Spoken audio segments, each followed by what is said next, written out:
You shouldn't do things differently just because they're different. They need to be better. When something is important enough, you do it even if the odds are not in your favor. Talent is extremely important. It's like a sports team. The team that has the best individual player will often win, but then there's a multiplier from how those players work together and the strategy they employ. Some people don't like change, but you need to embrace change if the alternative is a disaster. I don't think it's a good idea to plan to sell a company. Failure is an option here. If things are not failing, you are not innovating enough. We have a strict no assholes policy at SpaceX. The path to the CEO's office should not be through the CFO's office, and it should not be through the marketing department. It needs to be through engineering and design. Really pay attention to negative feedback and solicit it, particularly from friends. Hardly anyone does that, and it's incredibly helpful. Persistence is very important. You should not give up unless you are forced to give up. I think it's very important to have a feedback loop, where you're constantly thinking about what you've done and how you could be doing it better. If you're co-founder or CEO, you have to do all kinds of tasks you might not want to do. If you don't do your chores, the company won't succeed. No task is too menial.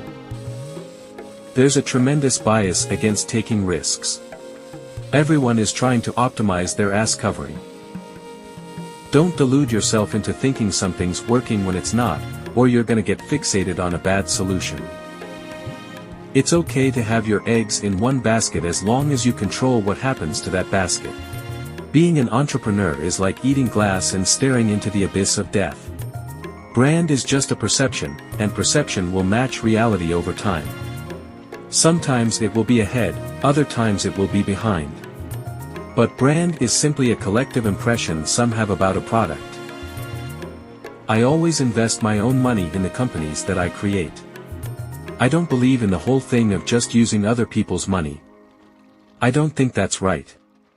I'm not going to ask other people to invest in something if I'm not prepared to do so myself. It is a mistake to hire huge numbers of people to get a complicated job done. Numbers will never compensate for talent in getting the right answer. Two people who don't know something are no better than one, will tend to slow down progress, and will make the task incredibly expensive. I think we have a duty to maintain the light of consciousness to make sure it continues into the future. Starting and growing a business is as much about the innovation, drive, and determination of the people behind it as the product they sell. A company is a group organized to create a product or service, and it is only as good as its people and how excited they are about creating. I do want to recognize a ton of super talented people. I just happen to be the face of the companies. You have to say, well, why did it succeed where others did not? People work better when they know what the goal is and why. It is important that people look forward to coming to work in the morning and enjoy working. Work like hell. I mean, you just have to put in 80 to 100 hour weeks every week. This improves the odds of success.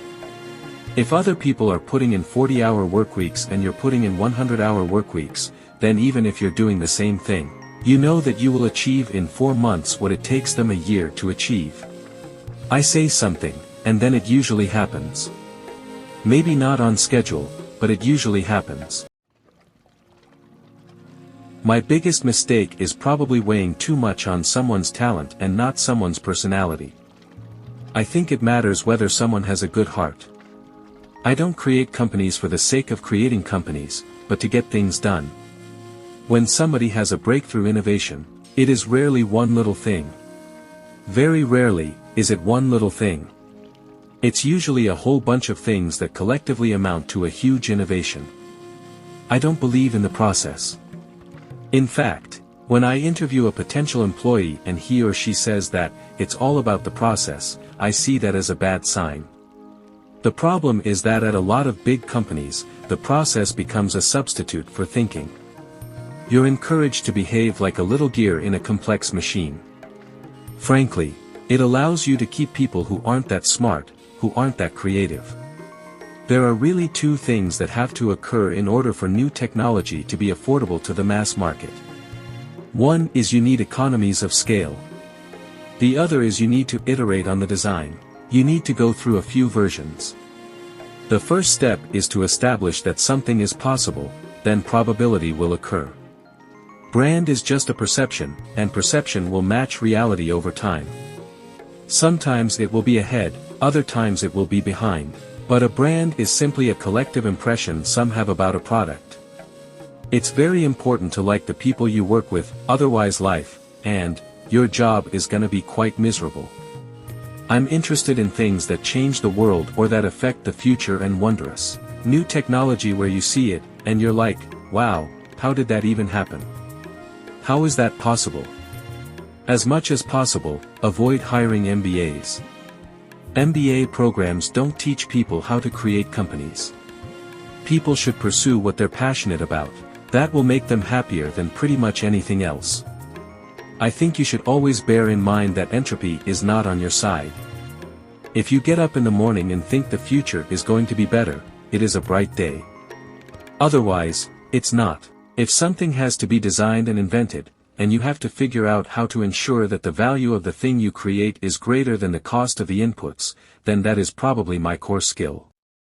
I wouldn't say I have a lack of fear. In fact, I'd like my fear emotion to be less because it's very distracting and fries my nervous system. When Henry Ford made cheap, reliable cars, people said, "Nah, what's wrong with a horse?" That was a huge bet he made, and it worked. If humanity doesn't land on Mars in my lifetime, I would be very disappointed. I would just question things. It would infuriate my parents. That I wouldn't just believe them when they said something, 'cause I'd ask them why. And then I'd consider whether that response made sense given everything else I knew. I've actually not read any books on time management. A company is a group organized to create a product or service, and it is only as good as its people and how excited they are about creating. I do want to recognize a ton of super talented people. I just happen to be the face of the